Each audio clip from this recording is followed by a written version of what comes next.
কি আর বলবো ভাই, কত আউস করি মানে বাংলাদেশ থেকে মালয়েশিয়াতে আইছি আইছি কত ভাবনা চিন্তা করে আইছি।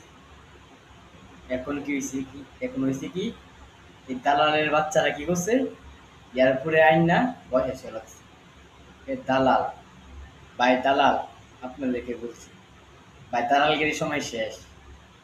আজকে 1 তারিখ, কত মানুষের কত মনে কষ্ট দিচ্ছেন ভাই, দালালগিরি করছেন, কত হাজার হাজার লোক বাংলাদেশে বসে আছে, বাংলাদেশ এয়ারপোর্টে বসে আছে। এখন মালয়েশিয়া এয়ারপোর্টে বসে রয়েছে, তাদেরকে আপনারা রিসিভ করে এখন নেন নাই। ভাই দালাল শেষ। আজকে মনে হয় আপনাদের খুশি সংবাদ, আজকে 1 তারিখ, আজকে 1 তারিখ, আজকে দালালগিরি শেষ, বন্ধ হয়ে গেছে গা। সব দালাল এক সমান না ভাই, সবাইকে বলছি যারা চুরি বাটপারি করছেন, চোর বাটপার দালাল তাদেরকে বলছি আজকে শেষ তারিখ ভাই, আজকে